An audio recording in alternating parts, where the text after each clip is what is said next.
YouTube people. I'm here with Francesca Simone. She says I can call her Simone, but I don't quite know if we have that kind of rapport yet. No. You can only call me Simone. Ah. Like, only call me Simone, yeah. But Francesca Simone is awesome. Francesca. But that's awesome. I won't respond to that. Fine then. Simone. Yeah, Francesca has too many, like, weird nicknames, like Franny, Granny Franny, like, just can't I can do go it. with Simmy. Oh, okay. Moni. We'll work on it. Next time I come around, I got 100 things I can do with Simone. Yes, okay, So, I like it. Mr. Cooper, if you would please come around the camera for a second. Charlie Cooper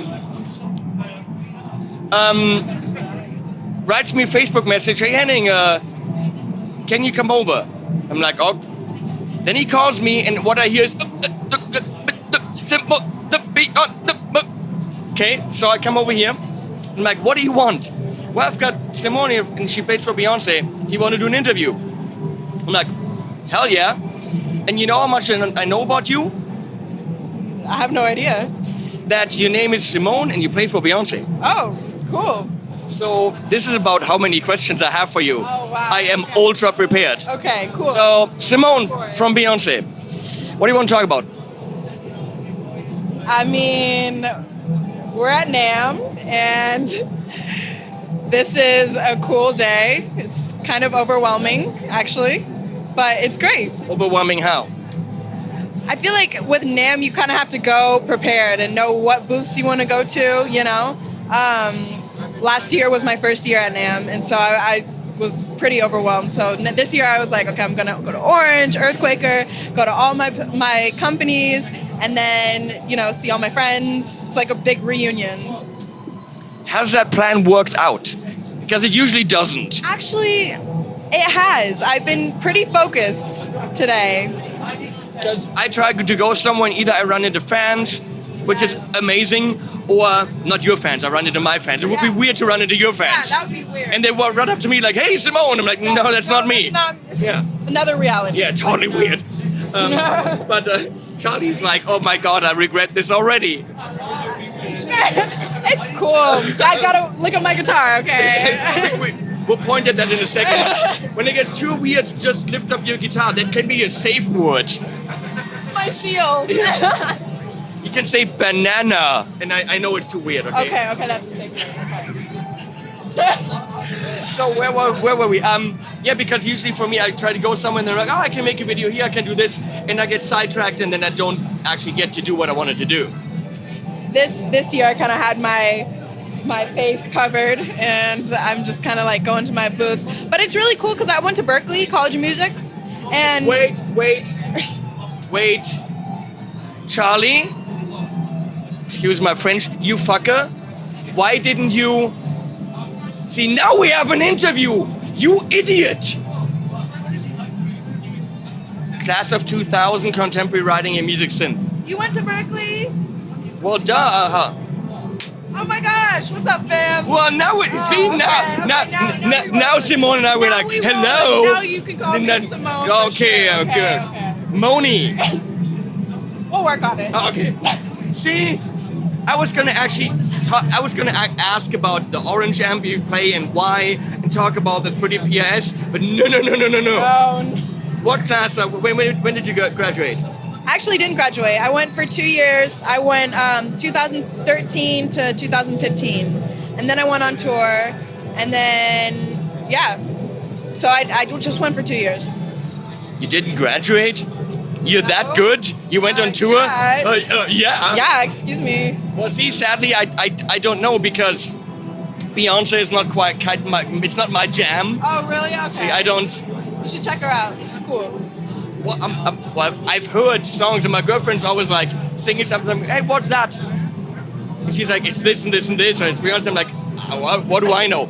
I'm an old fart. Oh, I can see. I can see. Yeah. So, what were you doing? You were doing performance? Yeah, I was at guitar performance and then songwriting.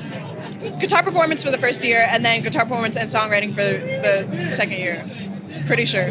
Okay. So you do write your own original material? Yes, I'm in the studio a lot. I'm doing a lot of production right now, singing, writing, doing all of it. Is that in Beyonce's style, or I mean, you're a guitar player, so I guess it goes in a different direction. Yeah, I'm doing my own thing. I'm like kind of trying to find my own voice as like Francesca Simone, as like the artist. You know? You said it. You said Francesca. I didn't. You said it. Francesca Simone, that's my stage name. But you called me Simone. See? It's not that complicated. There's too many rules. It's not that complicated. It's rules. It's God not damn it. that complicated. So with Beyonce, let's. I'll try to ask questions that I can't talk about that. Sorry, I know the juicy information. Well, I also can't ask really anything about that because I know. Well, then we're good. See, it's great. Just to let you guys know, Mary Spender is behind the camera. Mary Spender is back there. In case you know or care. So, okay, I know Mary.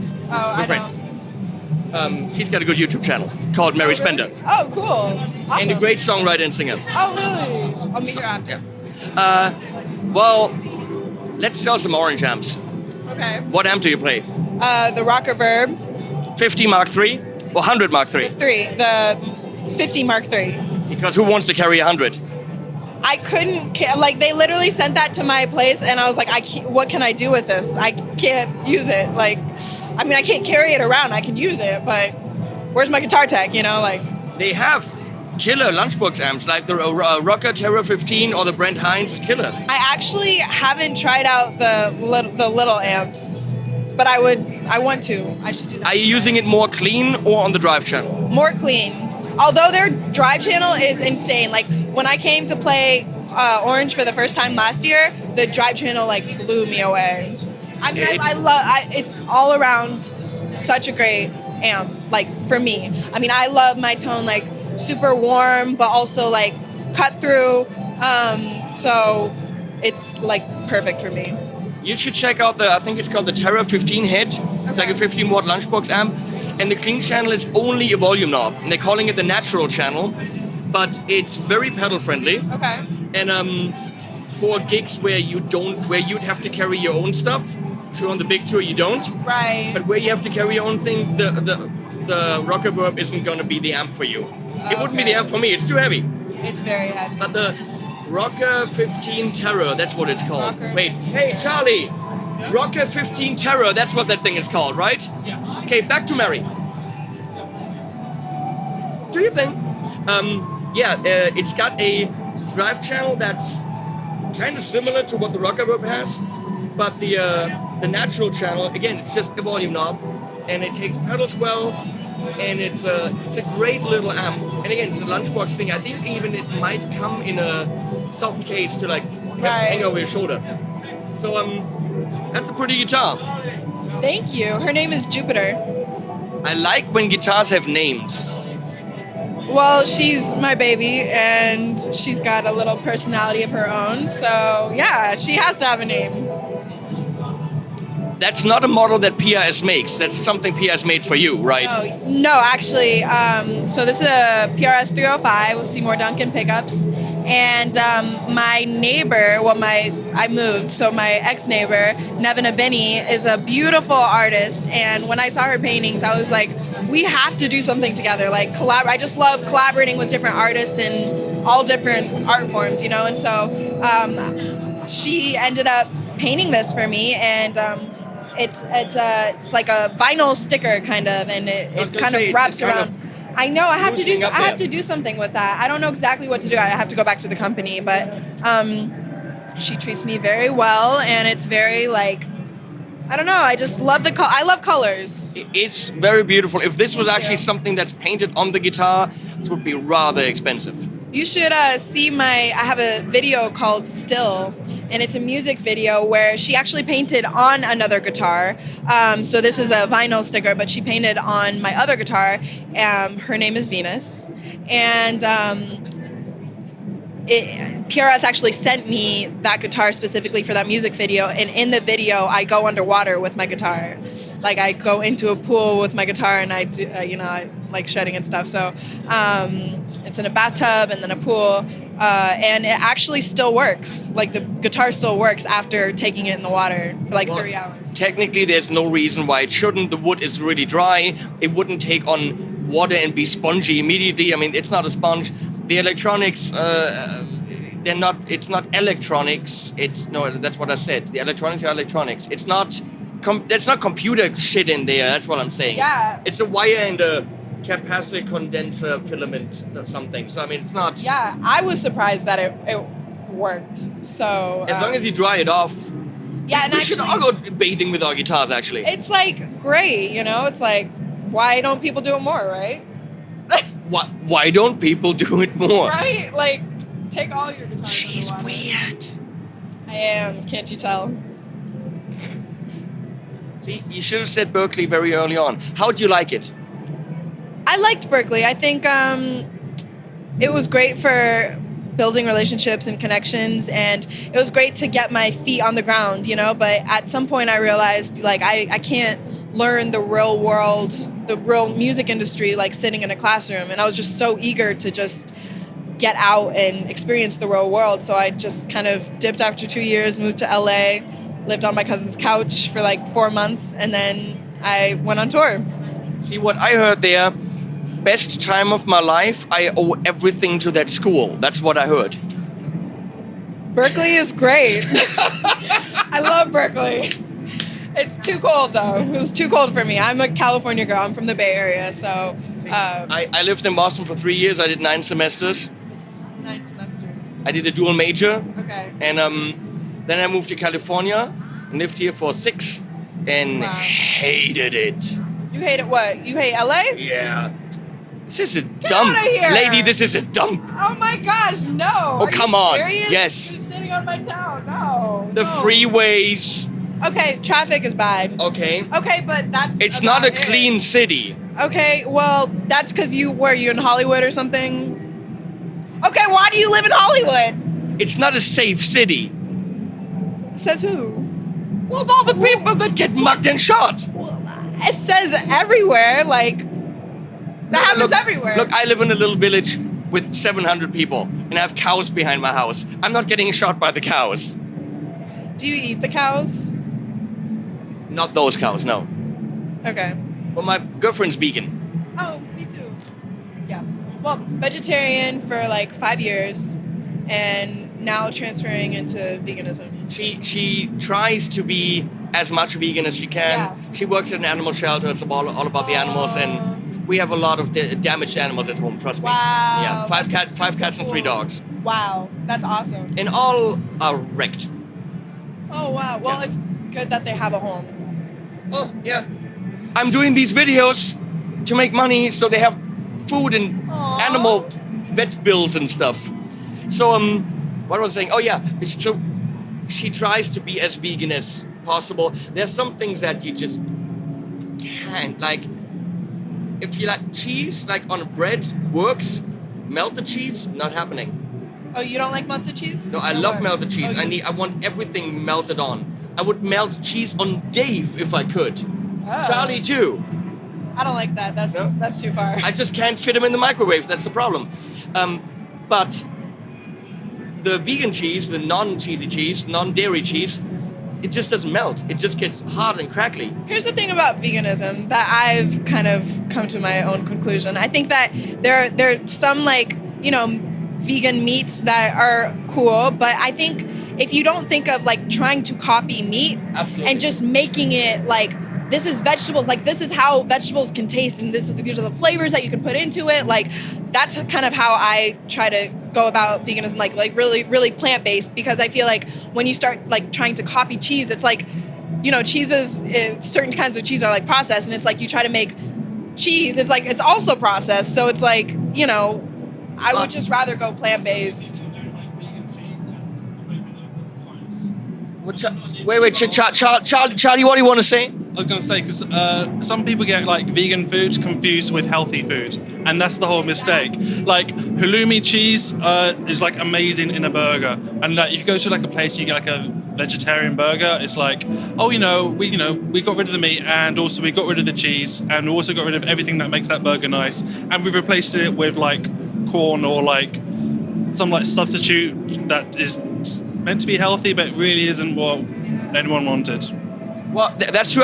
Everyone thinks eating vegan means it's very healthy. No, not necessarily. A lot of the soy products or the meat substitute products are not very healthy.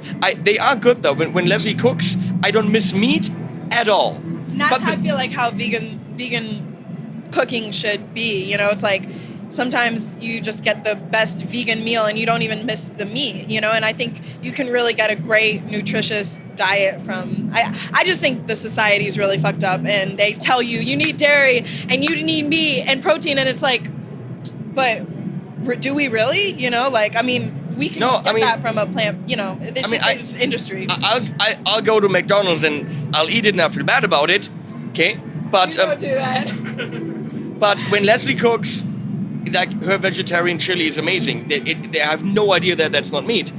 The cheese aspect, though, I need gooey stuff, and I do love cheese. I do love cheese, but cheese actually makes me feel weird in my throat afterwards. I'm just kind of like, did I really need that? So I don't know. I'm kind of in this weird in between phase of like, yeah, I'll eat cheese like once in a while, but like I feel really great and clean when I eat like plant-based. And the Oreos are vegan. Just wanted to put that in there. The who? Oreos are vegan. Oreos like Oreos. You know Oreos? The cookies. The cookies. Yeah, they suck. They're vegan. Yeah, but they don't taste good. Charlie says they do. What was I saying?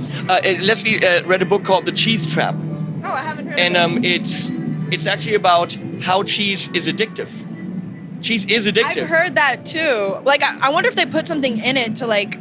No, there actually is something in cheese. If they don't put it in it, there actually is something naturally in it that when you eat it, you do get addicted to it at a certain point. So when you feel better when you don't eat a lot of cheese because you're actually detoxing you're addicted. That's crazy. It's an addiction I'm okay with. I don't have anything else, okay? That's good. Cheese. If you're addicted to cheese, that's okay.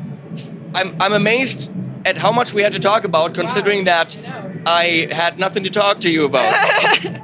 Yeah, well, thanks for having me. Well, thanks for being charming and making this a video I can actually put online. Yes. You watched the whole thing. Haha, got you. Moni from that band. Francesca Simone. That's what I said. Go follow me, Instagram, Francesca Simone. Francesca Simone Official on YouTube. What she said. Subscribe. I'll find the channel, put it in the end card. I always have animals from shelters or some things at the end of my video. That's why I'm going to say at the end, animals at the end. What animals would you like at the end? Oh my gosh. Okay. So I'm obsessed with elephants. My phone is in the other room, but I love elephants so much. I have my screen. I do not have elephants. Okay, well, you should get one. They're pretty cool. Anyway, okay, so I like elephants. Elephants are really cool. Blue jays are like my symbol. No blue jays. I have a lot of different. Please don't offend me anymore, okay? I'm just saying I have over 300 end cards that I made, and I neither have elephants nor blue jays. Okay, first of all, okay. Elephants, okay. I have a Bengal cat. Her name is Venice. You should put a Bengal cat. Can I just put a cat? No, it has to be a Bengal cat. You are not easy to work with, lady. Are you throwing the diva out here? Are you all like, it's gotta be a Bengal cat. If it's not a Bengal cat, this is all over. This interview's over. This is diva to you? Let me show you real diva. I would just storm off. Just kidding. This was a pleasure. So nice to meet you. We should do it again next year. Let's do it. Yep. So down. Okay. Thank you so much. Thanks to Cheddar Kung Pao. Cheddar, we talked about cheese. His channel name is Cheddar Kung Pao. Okay. Yeah, Dave's messed up in the head. Okay. Wait, Dave, have you ever had Kung Pao with cheddar on it? No, the whole joke is that it sounds bad. The joke is that it sounds bad, he said. Yes, it does. It really sounds horrible. Okay, I'll find a cat that possibly be a Bengal. And if it's not, it can be a tiny tiger. where would I have videos from the animal shelter. Why would I have a tiny tiger? Simone. I don't know. The other day, I found someone on Instagram who had a blue jay as a pet because it was like a rescue blue jay, and I'm like, I want your life. Like, I love blue jays so much, and elephants. Well, you heard it here. Animals at the end.